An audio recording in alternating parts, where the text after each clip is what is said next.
Hi everyone, welcome back to my channel. Thank you so much for being here and choosing to spend some time with me. Make sure you subscribe so that way you never miss an episode. The case that I have for you today, it's strange to say the least. It really shows the times that we live in. We may have thought that serial killers had disappeared. We thought that serial killers were a thing of the past. However, with the way we communicate and how there's so many avenues of communication, we now can meet people from our couch. And it truly shows that there are some sick people out there that will prey on that. And the case that I have for you today is the case of Anthony Robinson, aka the shopping cart killer. This guy gives me the creeps. You can look in this dude's eyes and tell that he absolutely has no soul. There may be more victims out there that we just don't know about. However, we are going to talk about the ones that we do know about, or he is a person of interest in those particular cases. So let's jump into today's case. So let's go back to November of 2021. We are going to be traveling to a small city called Harrisonburg, Virginia. This is about 2 hours away from Washington, D.C. Police in Harrisonburg receive a missing persons report from the family and friends of 54-year-old Elizabeth Redmond. Now, Elizabeth went by Beth, and she was a lifelong resident of Harrisonburg. She met the love of her life, Shannon Redmond, and together the two of them had 2 daughters, Amanda and Jessica, and 4 beautiful grandchildren. It's safe to say that Shannon and Beth built a beautiful life together. They built this legacy with their family, but everything changed when Shannon passed away in 2017. One of Beth's daughters said that she was absolutely heartbroken, losing the love of her life. However, by the time our story begins, Beth was slowly starting to put her life back together. She got a new job, she was looking for a new apartment, and things were really starting to look up. Now, this brings us to October 24th, 2021. According to Beth's daughter, she said that her mom had told her that she was going to the Howard Johnson Motel in Harrisonburg to watch a football game with a friend named Aunt. Now, this raised some alarm bells for Beth's daughter because, one, they never heard of this Ant Man before. They never even heard Beth mention him. So she tried to question it, and she was like, well, maybe this is a sign of her trying to put herself back out there, make some new friends, and let me just let her have a good time. So that happens. However, what was really odd was the fact that after that day, Beth's family never heard from her again. And what was even more concerning was Beth failed to show up for work. And Beth was very reliable. She was a reliable mother. She was a great grandmother. She wouldn't just skip out on her responsibilities like this. So Beth's family did what they needed to do, and they reached out to the Harrisonburg Police Department. So on November 5th, Beth's family officially filed that missing persons report. So after that was filed, the police department put a call out on social media asking anyone if they had seen or heard from Beth to reach out to them with any information that they had. Now, a few weeks later, about an hour away, we are now in Charlottesville, Virginia, and a mom by the name of Tanita Smith is missing. Now, Tanita is a mother of 6, and she was a very reliable mother. She loved these kids. These kids were her life. And her family members got concerned when they lost contact with her. She was believed to be traveling to Harrisonburg. So they reached out to Charlottesville police to file that missing persons report by mid-November. And this isn't the first time that Tanita's family had dealt with a missing persons case within their family, because Tanita is actually the aunt of 19-year-old Sage Smith. Now, if you are unfamiliar, Sage Smith was a young trans woman who was last seen in Charlottesville in 2012. Now, to this day, Sage's case is unsolved, and they are still looking for leads in that case. And this obviously was really alarming for her family because Tanita was a reliable mother. She was very dependable. She wouldn't just abandon her kids. So, police, they did the same thing in Charlottesville. They put a call out on social media and said that Tanita was supposedly heading to Harrisonburg and that if anyone had any information, they should reach out to police with what they know. However, tragically, when we get to November 23rd of 2021, everyone's worst nightmare came true. After searching an unfinished commercial lot, Harrisonburg police discovered the bodies of two women. Now, both of these women were found a short distance away from each other, and they could tell that one of the remains had been there for some time compared to the other set of human remains that they found. While canvassing the scene, detectives found something else that was very odd. They found a shopping cart nearby. This random shopping cart, a short distance away from the bodies of two women. And this was something that investigators thought was very bizarre. It was very odd. And thank God they didn't dismiss it, because this was something that would become a key piece of evidence in this case later on. Now, eventually the bodies were identified, unfortunately, as that of Beth Redmond and Tanita Smith. Both of the families got the call that day that their loved ones had been found, and it was absolutely devastating. Beth's daughter recounted that she got a call from a detective saying that her mom had been found, and it was devastating because Beth and Tanita were found a short distance away from the Howard Johnson motel. And of course, knowing that her mom was going there, she kept searching that area countless times to see if she could find her mother. And the most devastating part about this was the fact that she had to figure out a way to tell her children about this. Tanita's family, they expressed how heartbreaking it was to, instead of spend the holidays with their loved one, they had to plan her funeral. Now, the leads in this case moved very, very quickly. Like, we're talking the same day. Of course, like I said earlier, the Howard Johnson motel was a key factor in this case. They were able to get some surveillance footage. It really opened their eyes to this case. So first, they see Beth. She goes to the motel. She is seen going into room 336, and she is never seen coming out of there. However, a few hours after Beth arrived, you can see in the overnight hours a man coming out of that room. And he has a shopping cart and bundled up blankets and sheets. And he puts them in the cart, and then he goes out of frame and is seen heading towards the garbage. We know very obviously what happened here. And the same thing happened with Tanita. You saw Tanita go to room 336. She never comes out.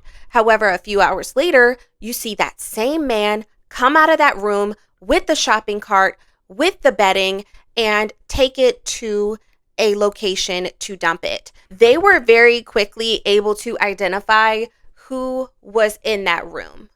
The person in room 336 was Anthony Robinson. Now, Anthony Robinson was 35 years old. He was originally from Washington, D.C. He worked in waste management, and according to the research in this case, he did have a young daughter. However, it is unclear if that girl's mother is in the picture or if she was living with other family. Police were able to arrest Anthony very quickly. They arrested him, and they wanted to talk to him about what the hell was going on here. So they get him into an interrogation room, and they ask him, okay, do you know Beth and do you know Tanita? He says, no, I don't know them. And then when they show him the receipts, the proof, the timeline of Beth and Tanita going in his room, he then switches up his story, because of course he does. So he then says that, well, they did come to my room, And at a certain point, I witnessed both of them take a white pill, and I went to sleep. And when I woke up, both of them had OD'd, and I dumped their bodies because I didn't want to be suspected of doing anything to them. Okay, buddy. Now, I do want to point out something with that statement about the overdoses. Now, according to the medical examiner, they did say that Beth and Tanita had something in their system. However, it is unclear what that substance was. Now, they did point out in their autopsies that the substance that they took was not enough to be lethal. Let's make that very, very clear. They confirmed that both of these women died due to homicide. However, what the manner of homicide was, we still don't know, and we don't know to this day. So about a month goes by, and Anthony is still in jail, appearing in court for the murders of Tanita and Beth. However, in Alexandria, things start to get a little interesting. Behind another motel, they discovered the bodies of two women. One of those women was able to be identified through DNA and a distinctive tattoo. That woman was identified as 29-year-old Cheyenne Brown. Now, let's talk about Cheyenne and the circumstances surrounding her disappearance. According to her family, Cheyenne was last seen in September, and she was last seen getting onto a Metro bus on September 30th at around 3 p.m., and she was never seen or heard from again. Now, Cheyenne's family was very vocal in the media regarding bringing awareness to her case. They just wanted her to be safe. They were absolutely scared to death because, one, Cheyenne was a single mom to a 7-year-old son, and also Cheyenne was pregnant at the time that she went missing. So time was really of the essence to find her and figure out what happened to her. Investigators were able to speak with members of Cheyenne's family, particularly her cousin Jonathan. Jonathan and Cheyenne lived in a home together, and Jonathan recounted a man being in their home about a week before Cheyenne went missing. Now, there was some strange behavior exhibited by this man, and Jonathan was not having any of it. He told this dude, "You need to leave, like now." And so the man leaves. However, another separate occasion, this man comes back. And Jonathan is like, "Dude, what the hell?" So he tells him to leave again, and he leaves. And then after that, that is when Cheyenne disappeared. When Jonathan saw Anthony Robinson's mugshot on the news for the deaths of Beth and Tanita, he put two and two together, and he was like, "Oh, shit. That is a dude that I kicked out of the house for acting really weird." And he was with Cheyenne.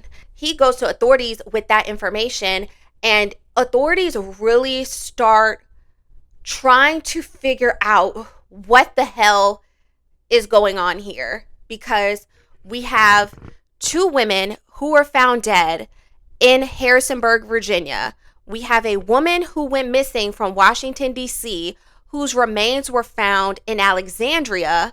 And then on top of that, let's not forget, Cheyenne wasn't the only set of human remains that they found. They found another set of human remains, and it is believed that those human remains had been there for a little bit longer. After a few months, they were able to identify those sets of remains as 48-year-old Stephanie Harrison. Now, Stephanie was originally from California, and according to her daughter, she left California in August to go to Washington, D.C. Now, she did tell her mom, hey, when COVID's over, let's link up, let's hang out. And she did not expect for a detective to be calling her about the death of her mom. This girl was heartbroken. Investigators clearly feel like they are dealing with something more disturbing. During a press conference, Harrisonburg Police Chief Kelly Warner said that Anthony Robinson was a serial killer. Now, they dubbed him the name the shopping cart killer. He would take his victims in a shopping cart to the various dump sites that he would leave them, and a lot of times that shopping cart was left nearby. Now, according to investigators, Robinson would target vulnerable women. He would meet them on dating apps like Plenty of Fish. They would meet up and then he would kill them. And it's just really scary because this is an individual who was using modern dating culture to hunt and prey on women who were just simply looking for another piece of human connection. This revelation and Anthony being linked to 4 women, this really had investigators in other areas really start to reevaluate some of their cases. Now, the first one that they decided to reevaluate was the mysterious death of Anthony's fiance, 30-year-old Sky Allen. Now, for a little bit of context, Sky was from Prince George's County, Maryland, and she and Anthony met on a dating app.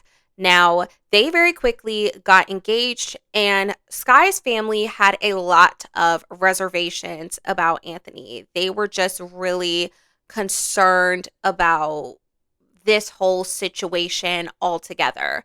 Now, in 2018, Sky's family went into her room and they found that she was barely breathing. So they took her to the hospital, but unfortunately, she passed away. And they said that her cause of death was natural causes, and that really didn't sit right with them. They straight up reached out to Anthony and asked him, "Did you have anything to do with what happened to Sky?"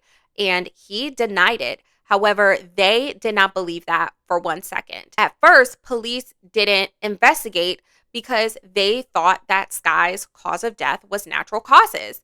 And so they didn't feel the need to look into it even further. However, now with all of this information that has now been put forth to the public, they really decided that they need to look at this case with a fresh set of eyes. However, to this day, we don't know if there are any updates. Another case that investigators decided to look into was the homicide of Sonia Champ. Sonia Champ was 40 years old and she was found dead in Washington, D.C., specifically near Union Station. Her body was found wrapped in blankets and it was found inside of a shopping cart.